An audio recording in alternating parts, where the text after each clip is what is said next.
cause des effets sur la nature dans notre pays. Oui. Mais après, il y a la question des industries extractives, notamment les mines et les secteurs pétroliers, qui, par les méthodes anciennes, ont souvent pollué la nature. Oui. Et donc, des efforts sont en train d'être faits pour que les secteurs extractifs soient mieux contrôlés. Aujourd'hui, il y a un conflit qui existe entre les ministères des Mines et celui de l'Environnement pour savoir qui doit contrôler quoi. La loi sur les mines de 2002 dit que le ministère des Mines dispose d'une direction chargée de la protection de l'environnement pour contrôler l'environnement. Oui. En même temps, la loi de 2011 sur l'environnement dit que c'est le ministère de l'Environnement qui doit contrôler. Et donc Oui. aujourd'hui, il y a une ambivalence dans la gestion de ces secteurs qui fait que finalement, il y a inefficacité.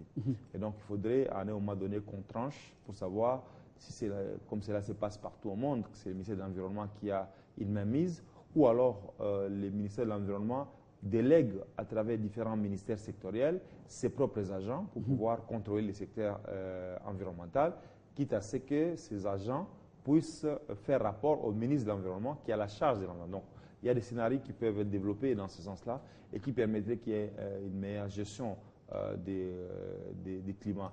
Mais la question que l'on se pose la plupart souvent, nous Congolais, c'est de dire, nous préservons l'environnement pour qui? Parce qu'en fait, ce ne sont pas nous qui polluons le plus. Ce sont les pays industrialisés qui polluent le plus le monde et nous devons... Ça sera aussi nous, peut-être avec l'exploitation pétrolière. Nous n'arriverons pas au niveau occidental, en tout cas des sitôt. Il faut attendre 20 ou 30 ans pour que nous commencions à polluer comme les États-Unis, la Russie ou l'Europe. Et donc, nous attendons, et c'est cela en fait les processus RED, qui pensent que les pays pollueurs doivent aider les autres pays qui préservent les écosystèmes pour qu'ils puissent eux aussi se développer. Parce que vous n'allez pas demander à un villageois qui vit des bois de chauffe pour pouvoir préparer la nourriture, qu'il ne coupe pas un arbre. Il faut à ce moment-là lui préparer ou lui proposer un brasero qui soit moins polluant, qui consomme moins de bois.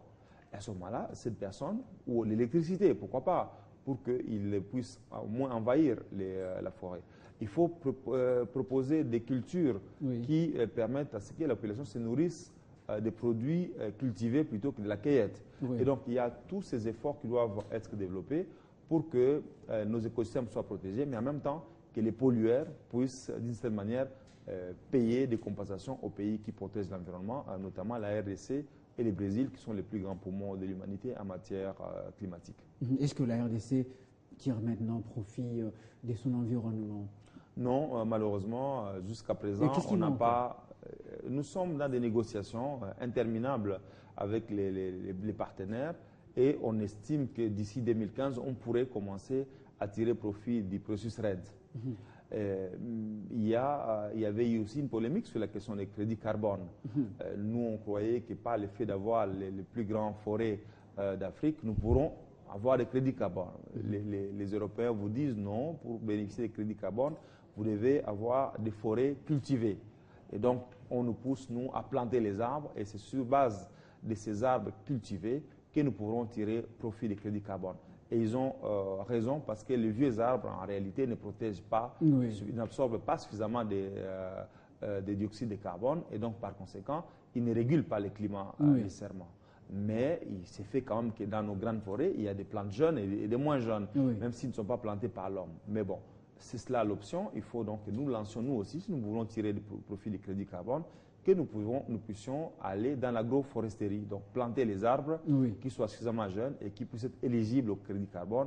Et à ce moment-là, le Congo pourra tirer profit de cela également. Ça ne sera pas laborieux?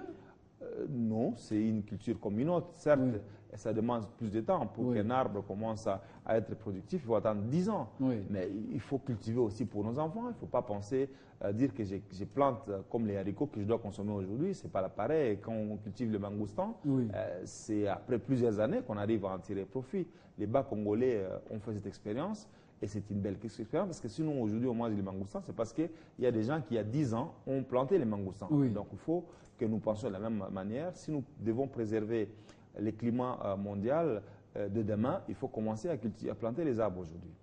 Voilà, merci beaucoup. Donc, François Zécouillet, vous êtes député national, rapporteur adjoint de la commission environnement au Parlement, avec qui justement nous étions en train de parler du gaz méthane dans le lac Kivu. Nous en avions profité pour parler de tout ce qui entoure la question des hydrocarbures et de l'environnement en République démocratique du Congo. C'est donc la fin du grand journal, première partie.